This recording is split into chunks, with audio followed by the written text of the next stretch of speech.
I want to start with a reality that has been intentionally obscured for many years. Africa was never conquered on the ground. Africa was controlled from above. While independence ceremonies took place and new flags were raised, authority in the skies quietly stayed in other hands. Aircraft crossed African borders without explanation. Surveillance missions operated under the language of partnership. Drones observed, recorded, and interpreted African conditions long before African leaders received briefings. This was deliberate, and it was not short-term. It was a system. In the modern age, power does not begin with troops. It begins with visibility. Whoever controls the sky shapes the story before any decision occurs.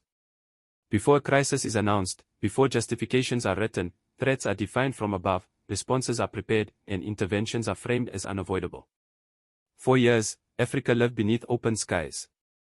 Our land was mapped, our movements monitored, our instability forecast, and at times even preempted.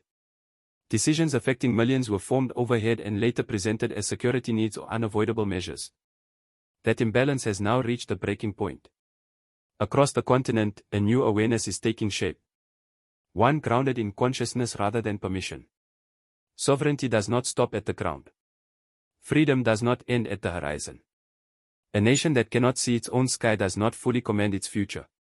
This is where the AES Air Shield begins. Not as a display, not as a single piece of hardware, but as a collective decision to stop being visible while others remain unseen.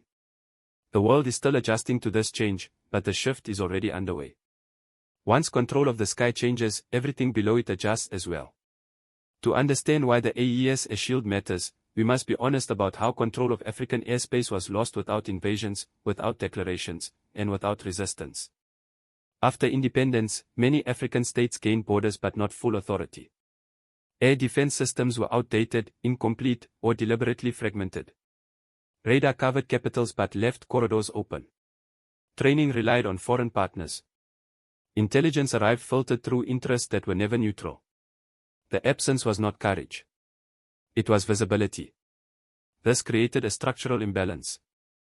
When a country cannot fully observe its own airspace, it must depend on others to explain what is happening above it. That dependence was presented as cooperation and technical necessity, but over time it became permanent. Foreign aircraft moved with familiarity. Surveillance flights became routine. Overflights described as joint operations normalized access. Strategic corridors were treated less as sovereign territory and more as shared infrastructure. Decisions were made quickly because the data already belonged to those making them. This is how modern intervention develops. It does not arrive suddenly. It settles gradually, wrapped in agreements, training programs, and security language that sounds reasonable until you ask who controls the information. Air dominance is not only about aircraft or weapons. It is about who gathers data first, who interprets it, and who decides what constitutes a threat. Africa was too often excluded from decisions about itself.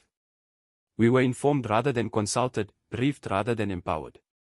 The outcome was predictability. When instability emerged, response plans already existed elsewhere.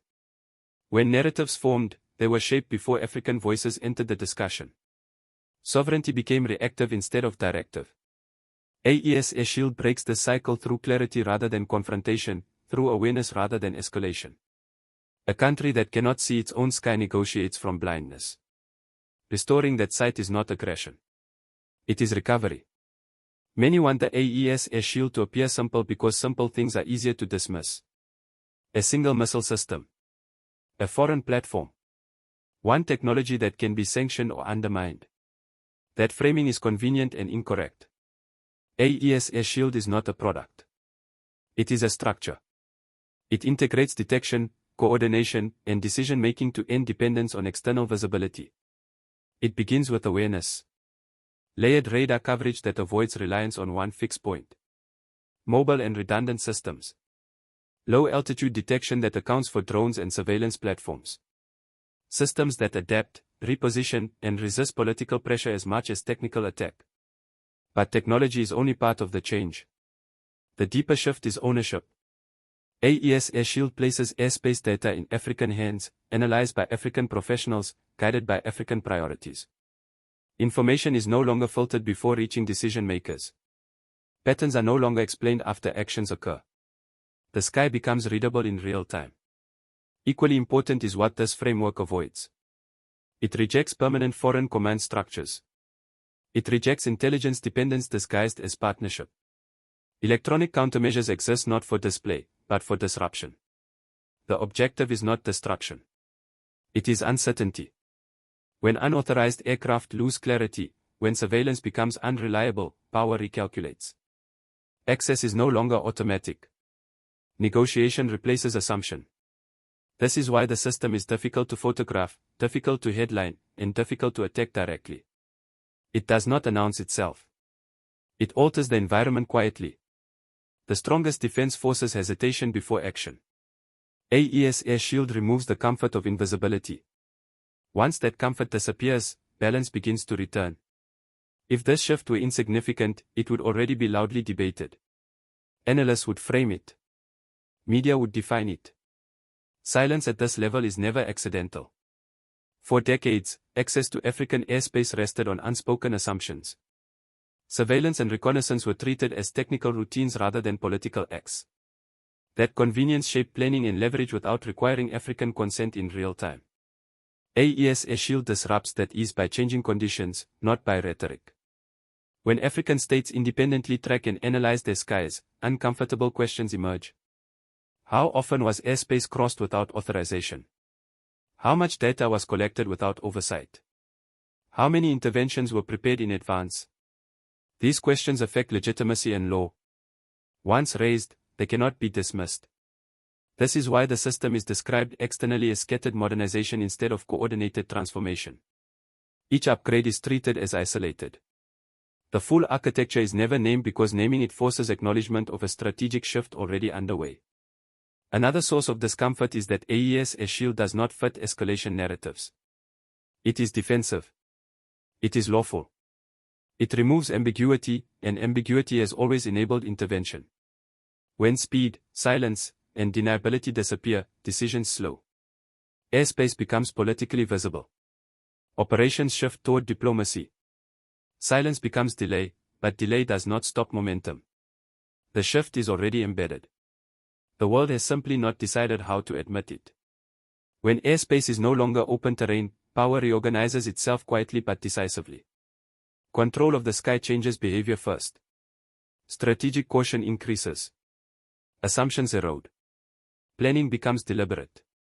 That caution extends beyond the military. Diplomacy changes tone. Negotiations gain weight when leverage becomes balanced. African states speak from evidence, not filtered briefings. Narrative power also shifts. Events are no longer interpreted solely through external data. Stories can be challenged while they are forming. Internal stability improves. Security planning becomes proactive. Manipulation loses space. Intervention changes character. It must become overt, negotiated, and politically costly. AES Air Shield normalizes African ownership of African airspace. Once normalized, the rules above Africa resemble those applied elsewhere. That normalization unsettles those who benefited from imbalance. Another key point is that this effort cannot remain isolated. Airspace ignores borders. Fragmented defense created vulnerabilities that external actors exploited for decades. AES Air Shield reverses this through coordination. Shared standards and joint monitoring reduce blind spots. When multiple states see the same sky, leverage multiplies. Airspace becomes a collective asset. This is not ideology. It is practicality. Stability must be regional to last. This is why labeling the system as militarization misses the point. Militarization seeks dominance. AES Air Shield seeks parity. It prevents force from entering without consent. As alignment grows, unilateral action becomes costly. Engagement shifts from operations to diplomacy. These expectations are normal elsewhere. Africa is simply applying them to itself. When this moment is reviewed in the future, it will not be remembered for announcements or confrontations. It will be remembered for absences. The absence of unauthorized flights. The absence of decisions made overhead and delivered as fate. The absence of narratives imposed from outside. These silences mark the return of balance. Control of the sky does not produce spectacle. It produces dignity. It restores a natural order where people understand what moves above them and decide what is acceptable. That understanding strengthens institutions, steadies diplomacy, and anchors sovereignty where it belongs. The sky does not belong to those who pass through it most often. It belongs to those who live beneath it. When that principle is restored, power returns to legitimacy, and legitimacy endures.